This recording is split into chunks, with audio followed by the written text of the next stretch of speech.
Weary and fatigued, the small band of adventurers shambled into the city. They were temporarily stopped at the main gate by a pair of large canine guards manning the main entrance, and it was only after Risa was forced to dispense pleasantries and discuss intended business that the trio was granted passage within the city. The inner walls of Kingsdale were fairly lit, allowing the trio to make their way around the city's cobblestone streets without much issue. Despite the city having several winding roads departing from the main street into various locales within the city, it also had a handful of signposts depicting popular businesses and various places of common interest. It wasn't too difficult to look up the location of the nearest inn and head in that direction. At first glance, Kingsdale seemed no different from your average city, but the further the group trucked into the city, the more profound its eccentricities became. Posters of gladiators, duelists, and wrestlers littered the alley walls along the occasional festival announcement or official decree, while various armor and weaponry shops seemed to pop up around every other street corner. On top of that, Kingsdale appeared to house triple the amount of brothels and alehouses than your average city, which apparently meant 3 times the amount of riffraff as well. Hiding in the alleyways, they could see street rats and other mischievous ne'er-do-wells watching them as they passed by. Every so often they would hear a catcall or some kind of slur spat in their direction, but Risa's sharp tongue and threatening glares kept the miscreants at bay. After about 10 minutes of shuffling down the old city streets, the 3 adventurers finally came across a rustic-looking 2-story inn. The interior was decently sized and gave a strong, cozy feel to it, the only distinct feature being a large circular cropping of smooth stones lined up in the far back of the room. Xana took the opportunity to make amends with their counterparts by paying for the group's lodging arrangements for the night, reserving a single suite for the 3 of them to share, an act of generosity that didn't go unnoticed by her peers. Once the matter of payment was complete, the feline innkeeper, a tubby black cat in her late to mid-40s, handed Xana a silver room key and sent them on their way with one last prompt piece of instruction. Their suite would be the last room on the left on the 2nd floor. Breakfast was available from 6 to 8 in the morning, and checkout would be at 9. With their business settled, the group decided to retire for the night and made their way up to their room with a night of much-needed rest. Without another word, each one quietly went over to their own bed and disrobed accordingly before slipping under soft silken sheets and falling asleep. The rest of the night passed on peacefully, allowing the trio to enjoy some very much-needed rest. When they awoke, they were greeted by a muted choir of shouts, cheers, and applause coming from just outside their door. Risa's eyes snapped open at the sound of glass shattering against the wall. Bloody hell. Who is making all that racket? This is getting ridiculous. That's like the 3rd time I've been woken up to the sound of something shattering outside. She muttered to no one in particular as she sat up in her bed and tried to remember where she'd put her effects. Risa remembered herself and Tanya both essentially dumping all of their things on the floor before heading off to bed. She also vaguely remembered looking over at the exact same time Xana had decided to disrobe from her attire, consequently earning the Griffin a decent mooning in the process.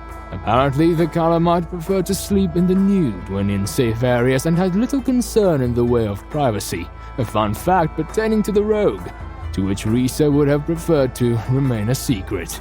As Risa shook the thoughts of scaly buns from her mind as she looked around the room, she could see the light slowly beginning to fill the suite, suggesting that it was still pretty early in the morning. Tanya currently had her pillow clutched tightly over her head in a vain attempt to drown out the noise. She rolled to one side, then the other, before finally giving up with a groan. The magpie rolled over to her back with a sigh, as she removed the pillow from her head and stared up at the ceiling, sourly. Oh, it's barely dawn, and it sounds like they're having a festival down there. Maybe they are. Xana mused from far side of the room. She stood by the windowsill fully dressed and she stared down at something outside. What do you mean? Tanya inquired tiredly as she slowly began wiping the sleep from her eyes. There's a poster outside plastered on one of the walls. I was too tired to notice it last night, but apparently it's promoting some sort of event that's being hosted here today. Terrific. Well, we may as well get up and join the party then. Risa said with a slight sigh as she got out of her bed to join the serpent. The ranger hesitated for a moment as she realized her current state of dress, but quickly shook away the thought.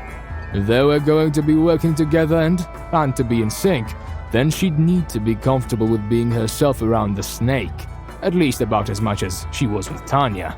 That meant she could most likely count on trivial matters such as privacy going out of the window.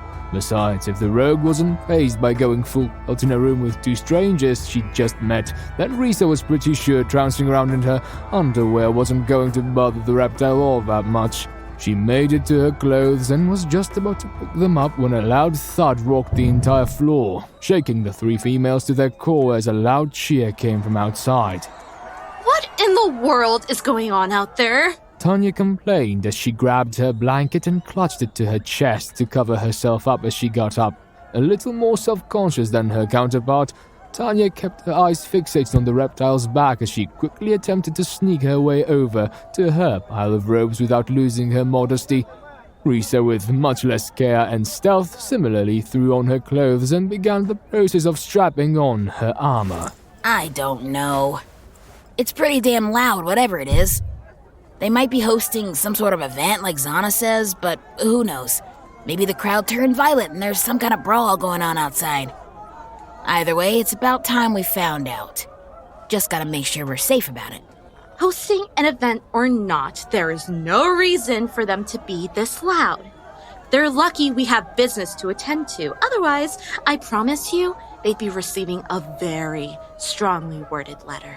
Tanya muttered to herself as she angrily threw on her blouse before quickly pulling up her pants and tying her sash around her waist. Oh no! How would this business ever recover from something as devastating as a bad review? Risa said with a roll of her eyes. Tanya glared back at Risa with a cross of her arms. Huh. Okay, Risa. Since you're so smart, what would you do? Simple. I'd find whoever's making all the noise and I'd punch him in the face. Usually does the trick. Please tell me you don't actually do that. Oh yeah, all the time. Either that or, well, you know. The griffin imitated a yanking gesture with her hands. Tanya face-palmed at her in response. I see. You know, all those notices me and Dad used to get about you being thrown in jail for civil disturbances are starting to make a lot more sense now. Ha ha. Very funny. Risa responded dryly. If you two are quite done squabbling like a pair of old crones, I'd like to see what all this commotion is about. Xana cut in as she strode past the two of them before pressing the side of her head against the door. They're definitely cheering about something. Whatever is going on out there, I believe it's safe to say it's nothing dangerous for anyone spectating. We should be safe to exit. Well, that's a relief, because I could sure go for some breakfast right about now. Risa muttered as she turned to grab the last of her effects from her chair before walking over to Xana. Our first order of business, after we get some grub, should be to head into the market. Losing one of our Roquas to that rat bastard and his thugs was a big hit to our supplies, so we'll need to restock on everything they took from us. We should probably split up to get around the city a little faster.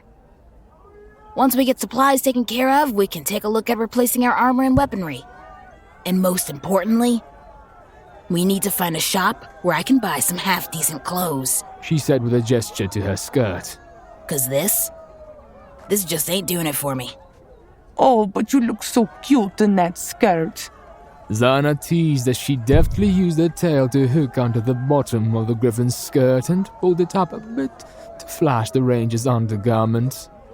Your delicates aren't half bad either. The reptile sat with a bit of a chuckle as Risa realized what the rogue was doing. Ah! Risa quickly grabbed her skirt and pushed it down between her legs in a flustered blush. Hey!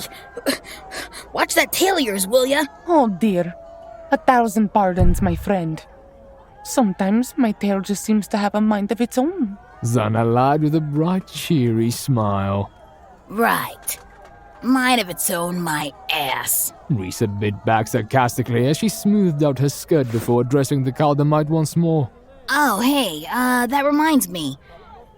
Xana, I know you just joined our party and all, but you're literally the only one among us with any coin to her name. I'm not sure how much you've got on you, but, me and Tanya are in a bit of a tight spot. If you can foot the bill for all this, I'll pay you back with my share of the loot once we've made it through all this. Xana looked over at Tanya and then back at Risa as she pondered the request. I suppose I see no problem with that, providing one exception. Since I'm paying up front for all of your supplies, I feel it fair that I should be the one to take my first pick of anything I want from inside the dragon's lair. Risa looked over at Tanya for her opinion. The magpie nodded her agreement to the idea before offering a shrug to the ranger. We do need the money. Besides, there are worse deals. This one's pretty fair by most accounts. But what if she wants something I find that's really cool? The griffin complained back at the mage. Risa. Tanya warned sternly. Okay, fine. You're right. Risa turned back to Xana. If Tanya thinks it's a good deal, then it's a good deal.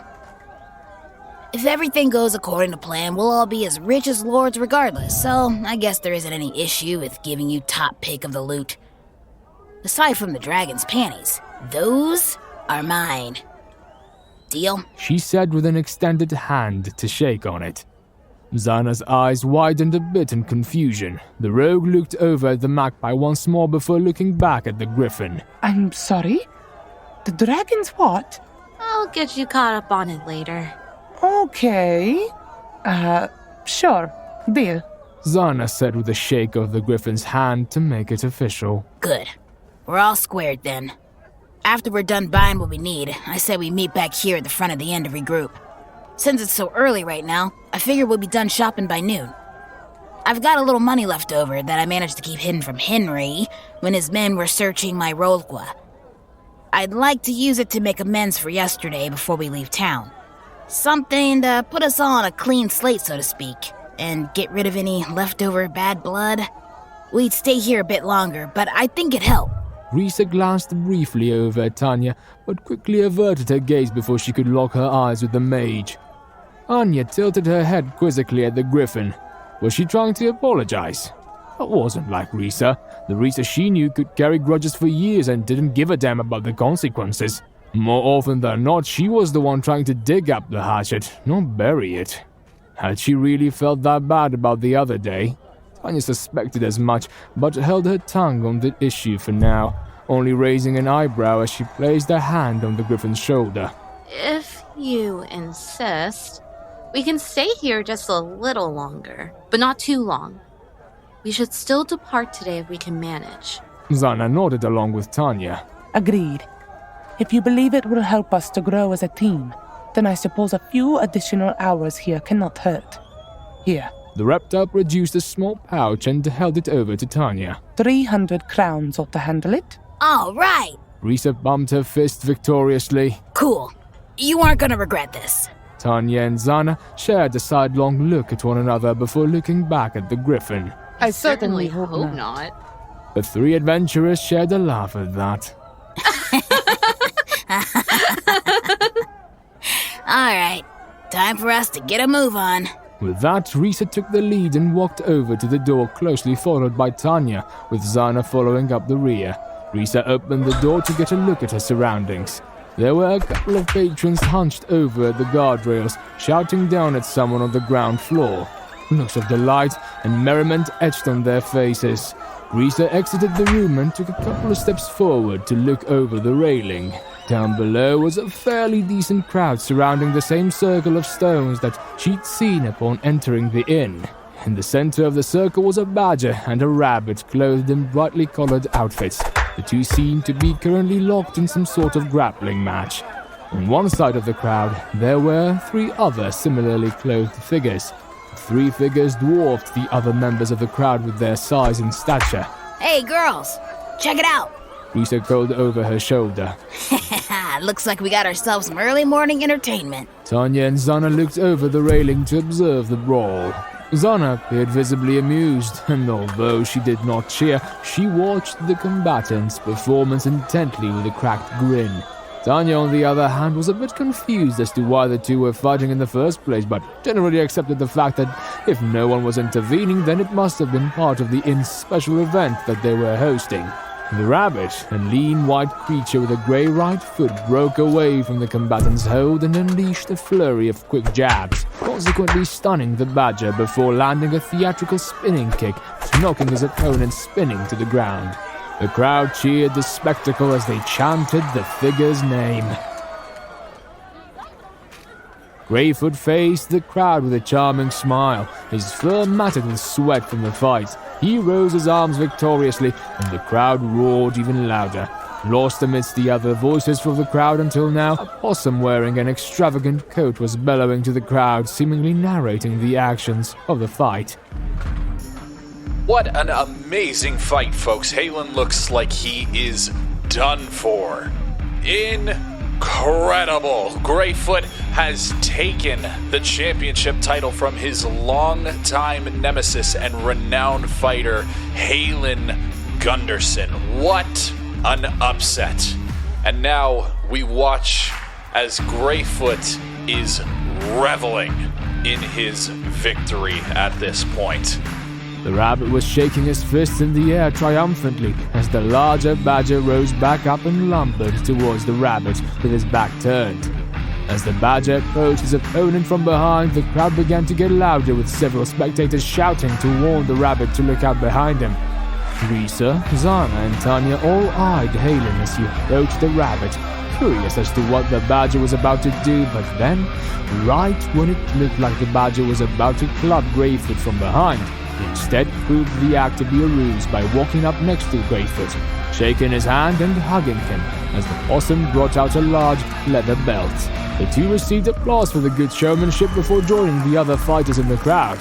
The possum spoke again. Well, there it is for you folks. What an excellent show by two of our best. Come on by the Ruckus Ring tent to see our next tournament. Our champion will receive the Grand Champion title and 10,000 crowns. Show fees are as low as 50 crowns per adult. Little ones, of course, get in for free. Buy tickets while they last. Reserve your seat today. Our next match will take place in about an hour's time. We look forward to seeing you all very soon. The crowd around the ring slowly began to disperse as a few patrons stood around to speak with the wrestlers to get their autographs. 10,000 crowns, eh? That's enough money to basically purchase yourself a lordship in these parts. Or ladyship, I should say. Or enough to equip a medium-sized army. Tanya pointed out, looking between Risa and Xana.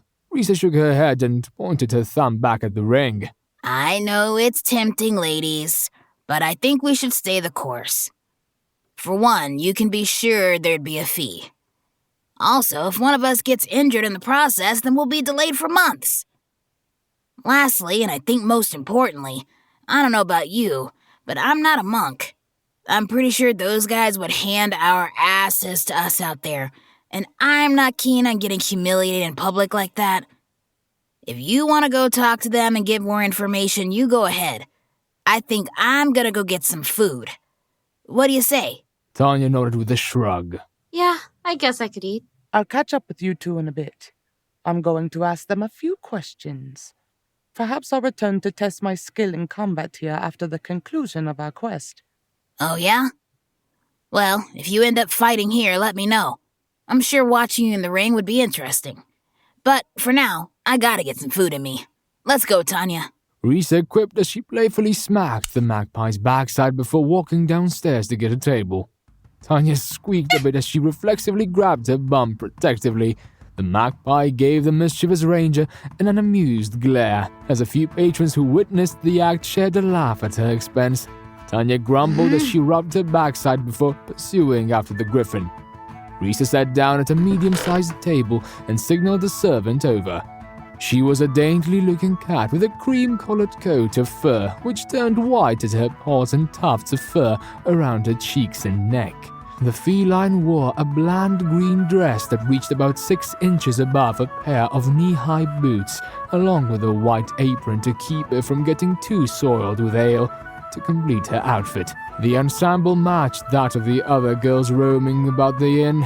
Risa couldn't help but notice how the bottom of the servant's dress barely covered her dignity, especially as she bent over to pour a complimentary water for the griffin and her companion.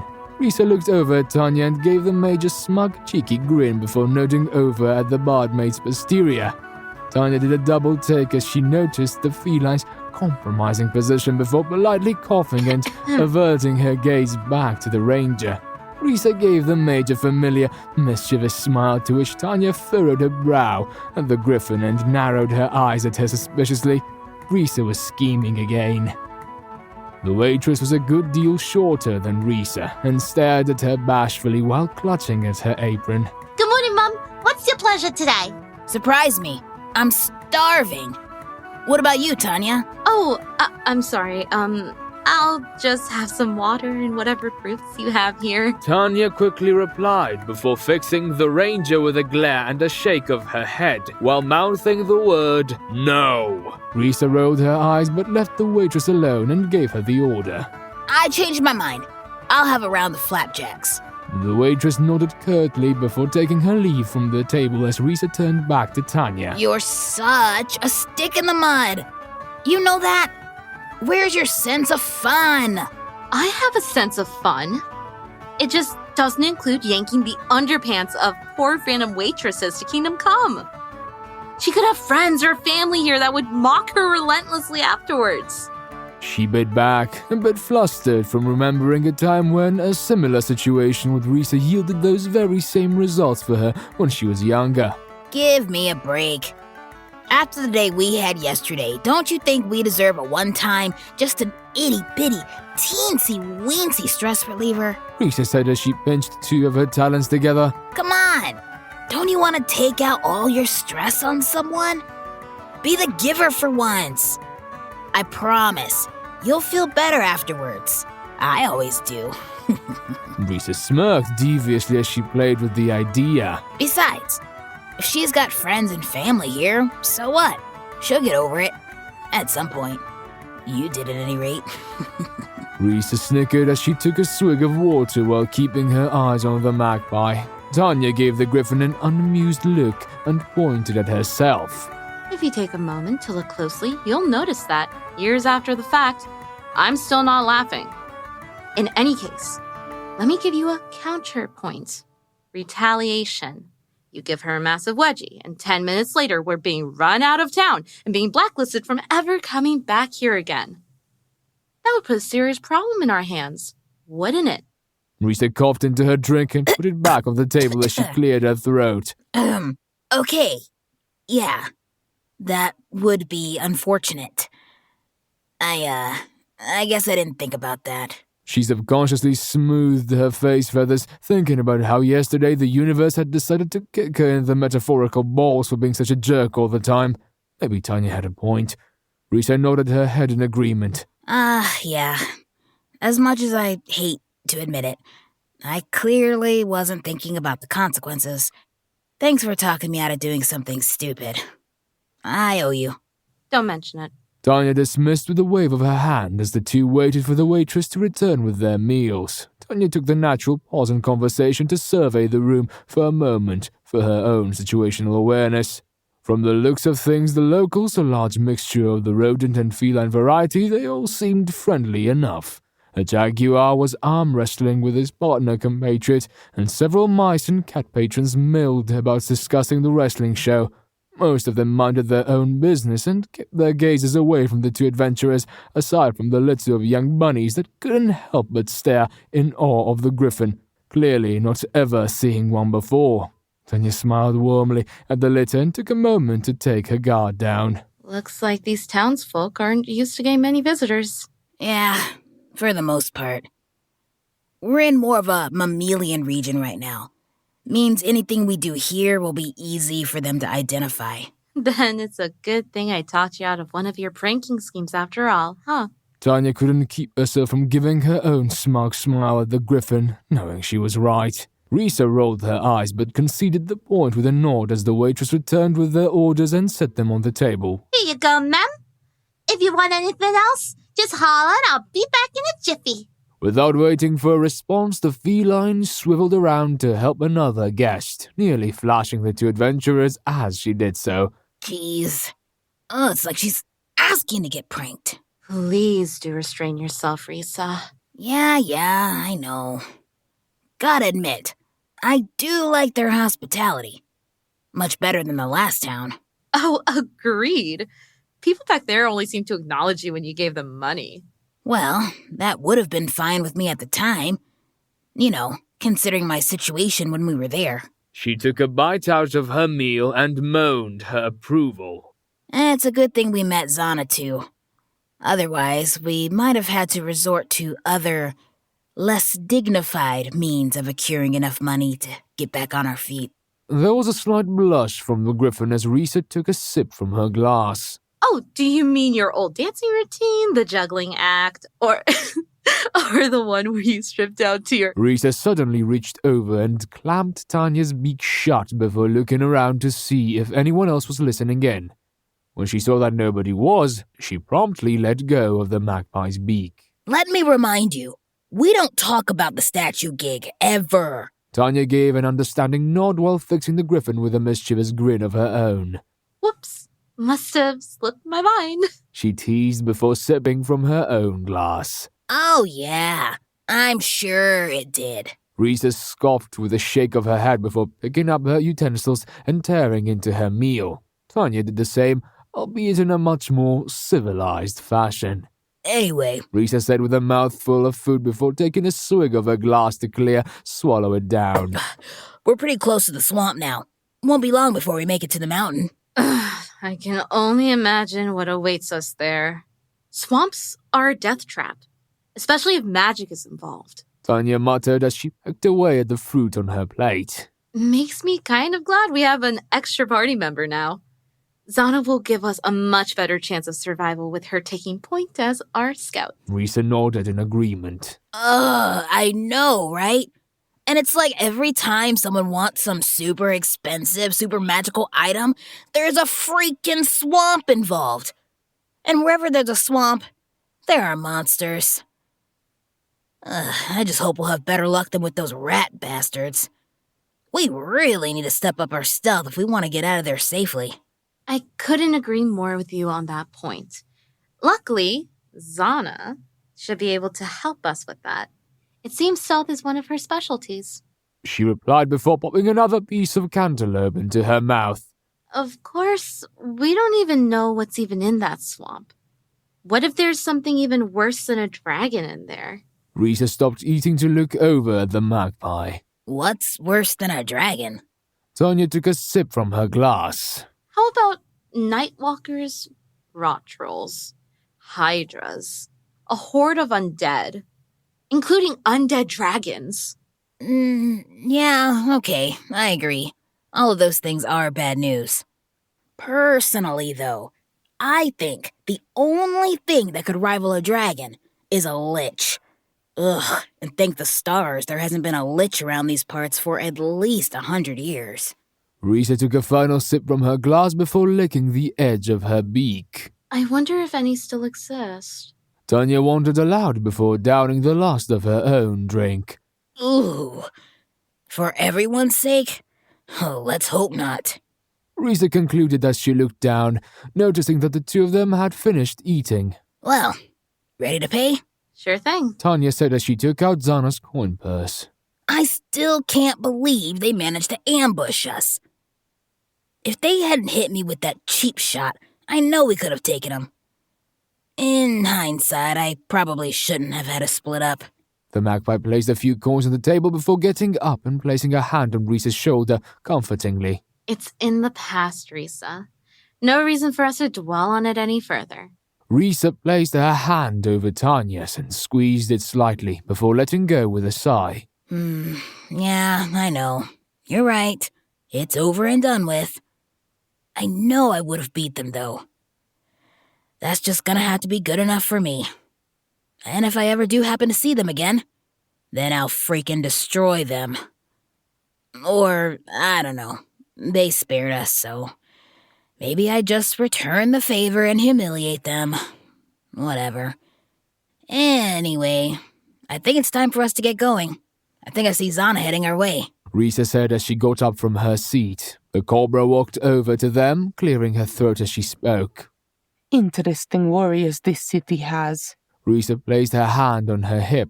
Oh, yeah? What did you find out? I just asked a few questions about their acrobatic fighting styles and where they learned them. Turns out, they travel city to city and do this for a living. It apparently brings in quite a hefty sum of coin. I asked them about any future events they had coming up. Apparently there's another big tournament in some city south of here, fairly soon, if we happen to miss the one here. Oh, interesting. Gonna put your hand in the ring? Tanya mused. Maybe. Who knows? It certainly would be fun to test my skill in unarmed combat instead of a blade for a change. One of the larger fighters, a muscular Adonis of a wolf, passed by the table. The rogue made no attempt to hide her attraction to the male's physique. Her less than subtle gaze fixated on the male's slightly swaying butt as he passed. I bet I would find it all rather educational. The serpent mused. Alrighty. That's enough eye candy for you, Xana. It's time to get to work. For the first time, the Caldermite seemed to pout for a moment before tearing her gaze off the male and looking back at Risa. I suppose you're right. Let us depart. And so the three unlikely heroes made their way out towards the market square, where they first stocked up on rations and medical supplies to ensure they wouldn't find themselves dying prematurely on their travels. Afterwards, Risa found herself drawn to a similar-looking set of worn leather armor to her previous ensemble and a hooded dark green cloak to match. She finished her bit of shopping after buying a new miniature crossbow, larger than before, and quite a bit more powerful at that. After buying a few throwing knives and a couple dozen bolts, she rejoined the group to finish up their little shopping spree. Tanya herself investigated a local herbalist's shop, buying several potions and a few herbs for the journey. She also purchased a few spell scrolls, just in case she needed them. Xana followed the mage into the herbalist's shop and bought a mortar and pestle, as well as a few exotic plants to grind into her own specialized form of personal medicine, hers focusing more on enhancing certain abilities or providing resistance to certain elements and poisons, as well as creating a deadly toxin for her own personal use. As their shopping spree winded down, the trio figured they'd finish up by looking for clothes like Risa wanted. It wasn't a totally necessary stop, but neither Tanya nor Xana wanted to go the rest of their journey with the griffin griping in their ears. That, and Tanya figured she could use an extra couple pairs since her most recent pair of underpants had lost a lot of its former elasticity thanks to Henry's goons. Risa walked up to the large boutique. It was bearing a sign above its door with a shirt crudely etched into it. Ah, this has to be the place. Ooh, I can't wait to get a fresh pair of cotton hugging my ass. She exclaimed loudly, perhaps a bit too loudly for the sake of the surrounding common folk. A few customers gave her odd looks and eyed Tanya and Xana as well. Tanya blushed as she followed Risa in. Xana simply rolled her eyes before trailing after the two. The shop was a great deal larger on the inside, much to the amazement of the adventurers. Risa especially took herself a few moments to struggle with the concept of how it was even possible to stuff so much gaudy fashion wear into one single shop. As they strode inside, a neatly groomed Abyssian feline, wearing a stylish green crimson dress with gold trim highlights, waved to them with a charming smile. Welcome to my shop, ladies. Can I help you find anything in particular? The owner asked, politely pretending she hadn't heard the griffin's outbursts to save her some dignity. I think we're just looking right now. Tanya replied as she looked around at the various clothes in the shop. Yeah, we're just looking to get some new clothes. The store owner nodded knowingly as she studied their clothes. Well, if you need any assistance finding anything in particular, please feel free to ask me or any of my assistants. You'll notice that they are all wearing blue smocks. Shirts are on the left aisle, pants are on the right aisle, ensemble outfits are in the center aisle, and undergarments are in the far back. Bingo! Thanks. miss? Oh, excuse me. My name is Illadriel. The cat curtsied in response. Right. Thanks, Illadriel. You've been a great help. Risa nodded with a smile as she headed for the back. You're welcome. Please enjoy your visit. Tanya and Xana likewise nodded to Illadriel, then followed Risa back to the undergarments section, trying to keep up with the Griffiness. The store had everything. The clothing ranged from the very modest to articles of clothing bordering nudity. Despite her tomboyish nature, even Risa found herself pausing to look at some of the dresses in admiration of their beauty. It wasn't long before they'd made their way down to the underwear aisle. It was impressive to say the least.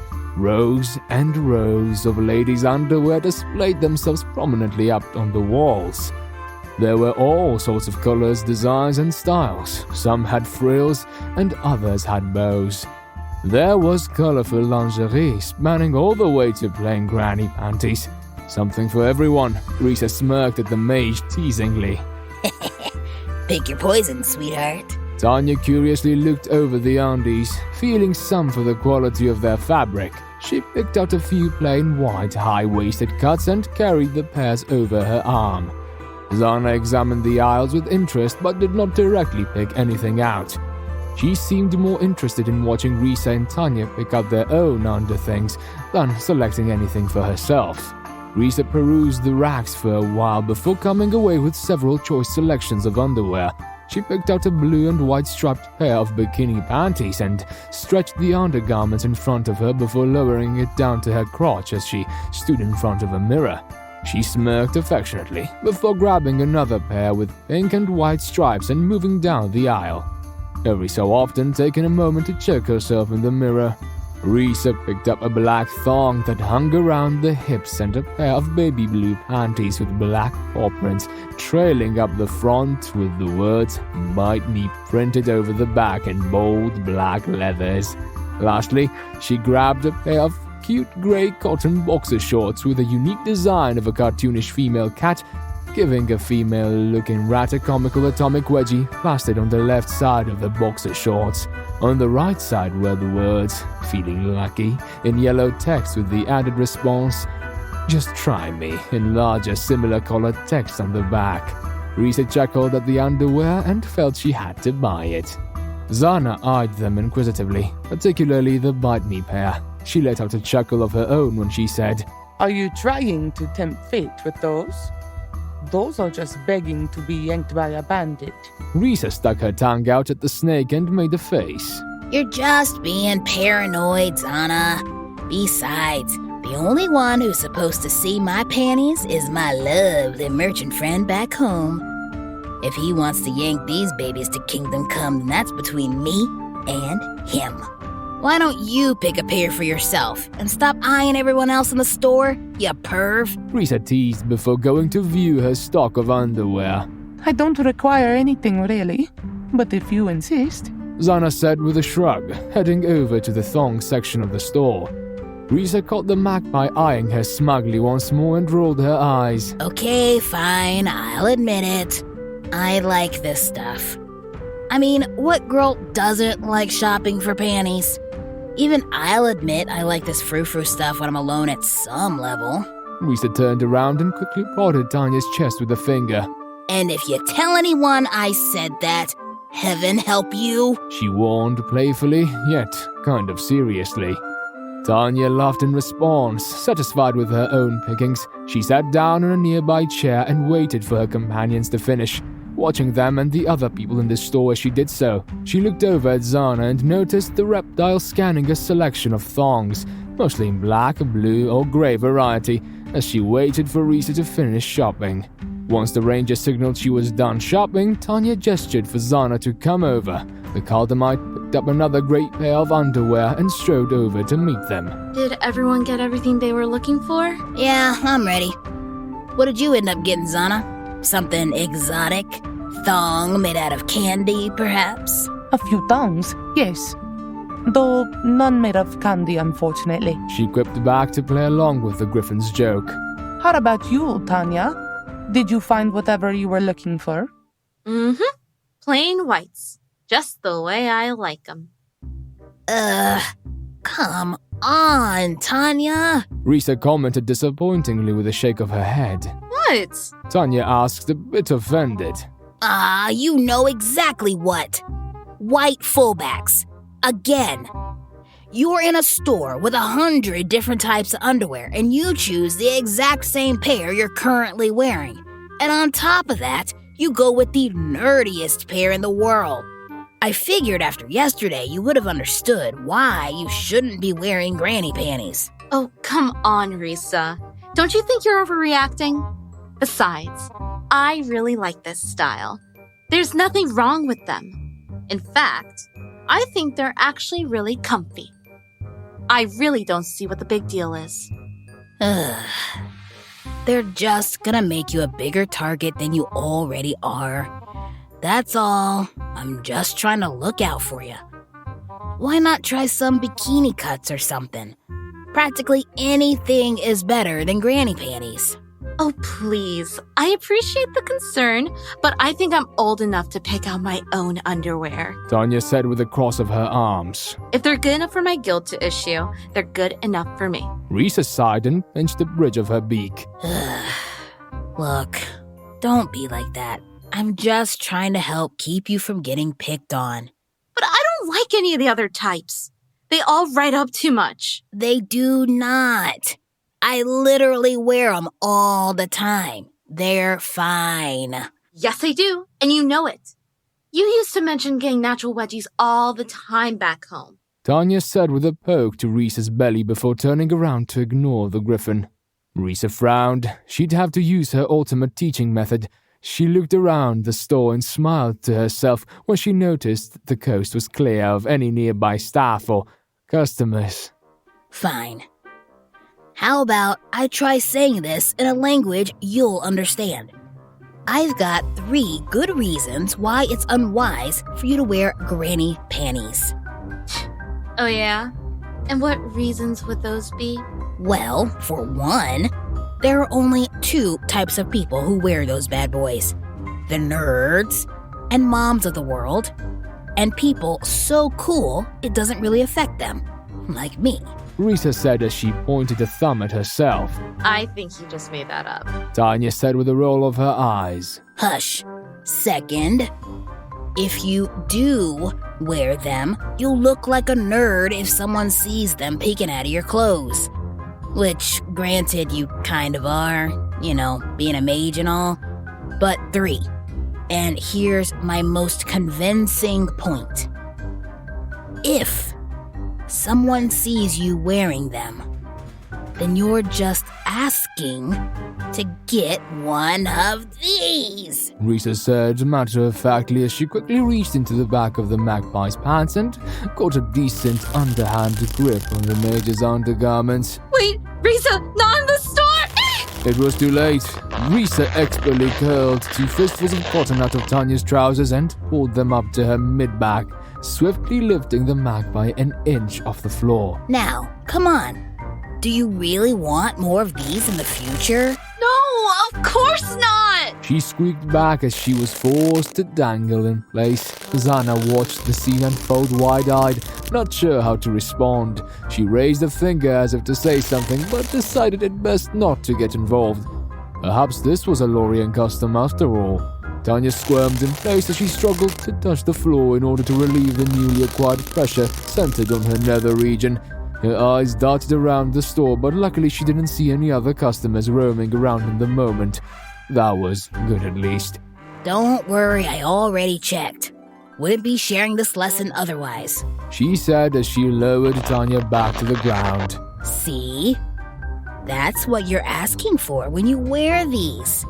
Quite a risk when you're dealing with bandits, thugs, and punks. Think about it. Risa lowered her fists to the magpie's waistband before swinging them back up with even more strength. This time launching Tanya's delicates up to her shoulders before letting them go, allowing the elastic to snap back to the magpie's waist. Tanya stumbled forward in a half-bent over position. She immediately swiveled around to face the griffin with a maddening blush matching an angry glare as she stood up awkwardly and shot her hands into the back of her pants. The magpie wiggled her hips in place as she attempted to adjust her unmentionables in as undignified manner as she could manage. Okay, you make a good point. I guess a few different pairs couldn't hurt if there's even the slightest chance it could spare me from getting any more of these. Tanya grunted before finally fixing her underwear in place. That's the spirit. Me and Xana will wait for you to grab a few more pairs, Risa said with a nod. Tanya nodded before heading over toward the bikini cut section of the underwear line. Anyone else need any lessons? Risa shot a stern look at the Caldamite who was still staring at her. No, thank you. The Caldamite chuckled nervously with a wave of her hands. It's just... Is this type of negotiation a customary practice among Lorians? Mostly just between us. It might seem mean now, but I'm only trying to toughen her up. She's been getting coddled in that guild of hers. It's made her soft. She may have the book smarts, but they'll eat her alive out here. She needs a bit of rough handling to get her feet wet, so she can stand a chance out here. The world is cruel, and although she's becoming a strong mage user, she's still pretty inexperienced, not to mention the fact that she's far too trusting of people. Risa explained with a cross of her arms. The griffin sighed to herself. She has a lot to learn. Wearing that stuff only paints a target on your back, and it gets you into trouble if you can't take care of yourself. Trust me. You saw how Henry's goons treated us when they saw what we were wearing. That wasn't a fluke. I know it's stupid, but when it comes to dealing with bandits and punks, if they see you wearing something like that, then that's how they're gonna treat you.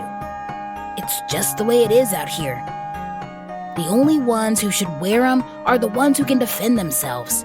The kind of person nobody's gonna mess with in the first place. Until she becomes that kind of person, she'll always be the little chick getting picked on. That's why I have to put her through all of this.